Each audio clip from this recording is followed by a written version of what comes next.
আসসালামু আলাইকুম। পঞ্চম শ্রেণী বাংলাদেশ বিশ্ব পরিচয় বই নিয়ে ধারাবাহিকভাবে আলোচনা করছিলাম, তার ধারাবাহিকতা এখন তোমাদের সাথে 102 নম্বর পৃষ্ঠার যে 4 নম্বর টপিক আছে, 4 নম্বর টপিকটি নিয়ে আলোচনা করব। বিদ্যালয়ের সাংগঠনিক কার্যক্রম।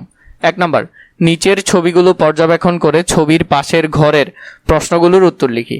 এই ছবিগুলো আমরা পর্যবেক্ষণ করব। এখানের মধ্যে আমরা দেখছি যে একটি কাজ হচ্ছে, যেমন রেড ক্রিসেন্ট টাইপের কিছু কাজ হচ্ছে। ছবি কি করছে, এটি কি ধরনের সাংগঠনিক কাজ, এই ধরনের কাজ কোথায় করা হয়।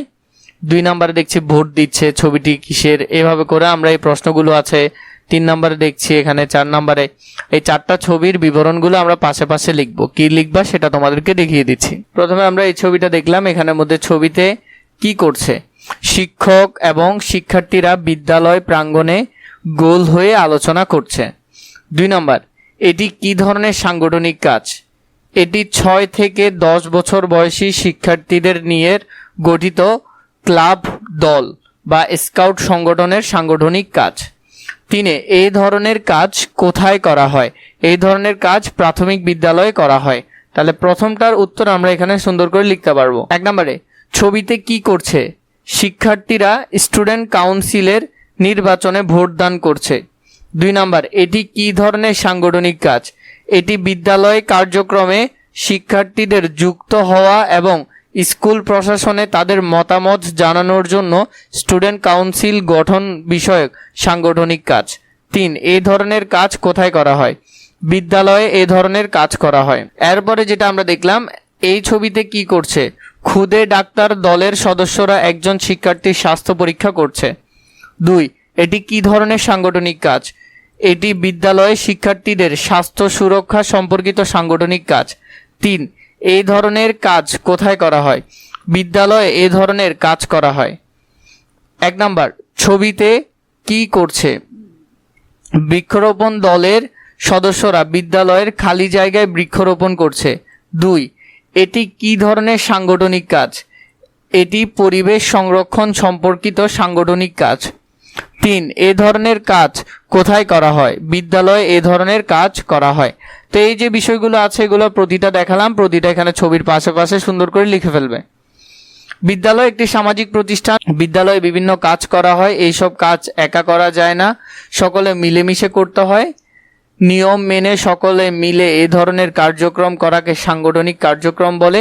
সাংগঠনিক কার্যক্রমের মাধ্যমে শিক্ষার্থীরা ভবিষ্যতে নেতৃত্ব প্রদানের জন্য প্রস্তুত হতে পারে। খতে, আমাদের বিদ্যালয়ে কি কি সাংগঠনিক কার্যক্রম হয়ে থাকে তার একটি তালিকা তৈরি করি। ক্রমিক নাম্বার সাংগঠনিক কার্যক্রম। 1 নাম্বার, স্টুডেন্ট কাউন্সিল গঠন।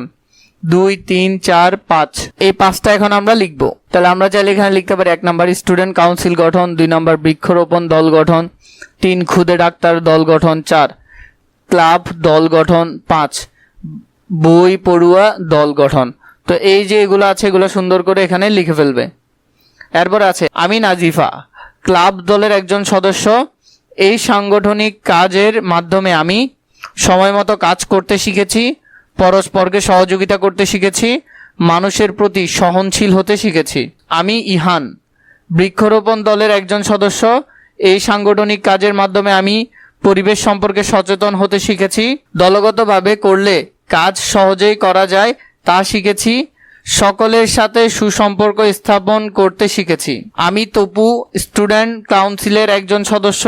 এই সাংগঠনিক কাজের মাধ্যমে আমি পরমতা সহিষ্ণু হতে শিখেছি, নেতৃত্ব প্রদান করার ক্ষমতা অর্জন করেছি, গণতান্ত্রিক আচরণ করতে শিখেছি।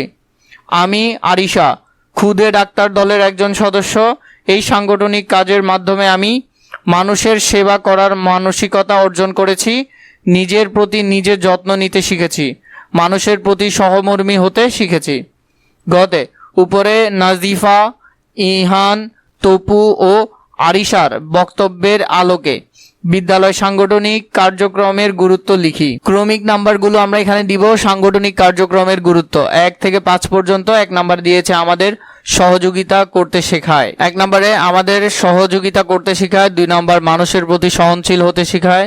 3 নাম্বার সময় মতো কাজ করতে শেখায়। 4 নাম্বার পরিবেশ সম্পর্কে সচেতন হতে শেখায়, দলগতভাবে কাজ করতে শেখায়, সকলের সাথে সুসম্পর্ক স্থাপন করতে শেখায়, পরমতা সহিষ্ণু হতে শেখায়, নেতৃত্ব প্রদান করার ক্ষমতা অর্জন করতে শেখায়, গণতান্ত্রিক আচরণ করতে শেখায়, মানুষের সেবা করার মানসিকতা অর্জন করতে শেখায়, নিজের প্রতি নিজে যত্ন নিতে শেখায়, মানুষের প্রতি সহমর্মী হতে শেখায়। এভাবে করে আমরা এই প্রশ্নগুলো সুন্দর করে এখানে ছক পূরণটা করতে পারবো।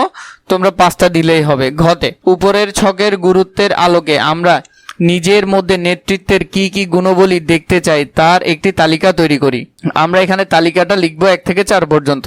সমাধানের মধ্যে 1 নাম্বার সহযোগিতাপূর্ণ মনোভাব, 2 নাম্বার সহনশীলতা, 3 সময়ানুবর্তিতা, 4 সকলের সাথে সুসম্পর্ক রাখা, 5 নাম্বার পরমতা সহিষ্ণুতা, 6 নাম্বার গণতান্ত্রিক, 7 সেবা করার মানসিকতা, 8 সহমর্মিতা। এই যে এখানে অনেকগুলো আছে, তোমরা শুধু এখানে 4টা লিখলেই হবে, বাকিগুলো না লিখলেও চলবে।